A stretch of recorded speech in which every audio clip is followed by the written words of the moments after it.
vitality. So, like, say for example, you're dead. Like your dead weight is quite different than your living weight, and there's obviously a lot of energy around how that acts against gravity, I guess. Yeah, that's interesting. You Yeah. know, so yeah, and you just sort of think about it, and it's not so much about the assistance they provide, but if someone is alive, like when you pick them up, they don't weigh the same as they do as if it was dead weight. So Hmm. Yeah. so there's obviously something about the energy associated with living and what that means in terms of its influence on maybe on gravity or something like that. Perhaps I don't know. Yeah. Keep it in the back of my mind as I research, because Mm, I'm going to start on the energy side, as I mentioned to you about a week ago. I'm going to start looking at the energy and the chakras in relation to the nerves in the yeah. body. Mm, I haven't started that yet. They've discovered that the part of your brain, the same part of your brain lights up when you are hungry and when you are lonely. oh, okay. Both of them, it's the identical part of the brain. Mm, And now, they were just asking questions, as was I when I read that, and they were saying, well, how does how, why is the same part of the brain lighting up? And then, mm, so, can you nourish yourself um, with the companionship? mm, mm, Okay, um, and and I did sort of think, well, has it got something to do with energy and passing energy around between the companions or not? But that they were just saying that you know people who are lonely have they tend to have a lot of diseases statistically. mm, mm, Where loneliness fulfill the loneliness side, and mm. that then becomes that gets taken care of. Okay, Yeah, I can understand that. Mm, I can too, but it's mm, interesting seeing that somebody is now looking at that aspect of the brain and mm. and coming up with this sort of information. Otherwise, it's just speculative. And, people like myself can speculate, and it doesn't seem to hold too much weight. Mm, Um, mm.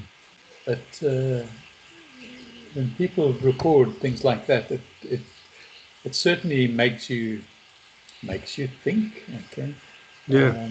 yeah, because I mean, when you're lonely, you tend to probably get depressed. Okay, so Mm, there's a link then with depression, mm, um, and with depression, there's a link with dementia. mm. Um, and then when you're depressed, you tend to eat more than you should, or what you shouldn't. Yeah, that's true. Yeah, comfort food, that sort of thing. Yeah. Comfort foods, yeah. Mm, So these things are all coming together, and I think they're coming together around the topic that of nerves and energy. yeah. Yeah, no, without a doubt. Yeah. Yeah. And I think obviously just being in the company of someone else too, there's obviously an energy exchange Yes. just by the proximity with other people and that. So yeah, yeah, makes Yeah. sense. The proximity, and even of shaking hands. Mm, That communication, and which also made me think about when my children were growing up. I was at that phase of my life really interested in Reiki, okay, or Reiki. I don't know how you pronounce it in yeah, Australia.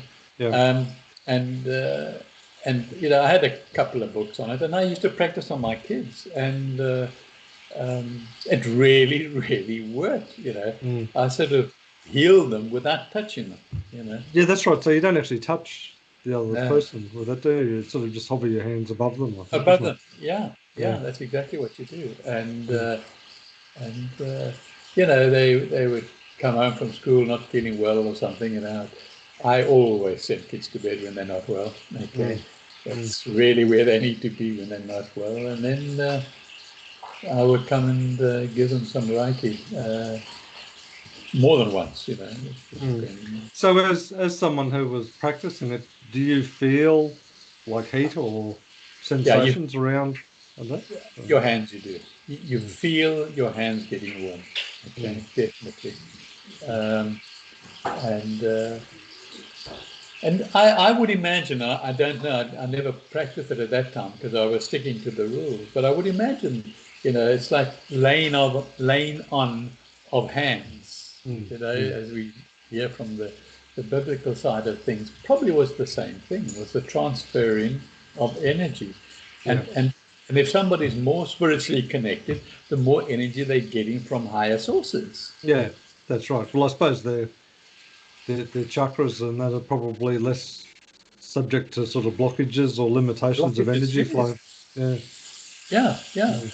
Mm. And so a real, an honest sort of priest with integrity, which you've probably got those sort of people in days gone by, Mm. that it really was a godly energy that was flowing. Mm. That's a lot of what the yoga poses are about that too, about enhancing the energy flow through the different, they call them nadis, the different nadis within the body, and like the one around the navel is what they call like the maintenance center. So that's sort of dealing with all of the maintenance and the health of the body. And Okay, that sort of makes sense because I mean that's where the umbilical cord comes from the mother as well, isn't it? that's right. So Yeah. and the different chakras have different um, roles and that they play in terms of the energy exchange and that sort of thing. So Yeah. And there are some chakras that are sort of outside of the physical body as well. yeah, two outside the physical body. Yeah. Yeah. Um, Mm. so those sort of energies, and one of your favorite ones is full moon. Mm. Right You now. it must be quite soon, isn't it? It was today. Yeah, Oh, today. is it today? Yeah, Okay, because yeah, I got up a lot last night, and it was like somebody left a light on. yeah, yeah. Yeah, I think they're calling this one a frosty moon, aren't they? I think so. Yeah. Okay, oh, that's interesting. Full moon and the new moon, my understanding is that it intensifies the energy.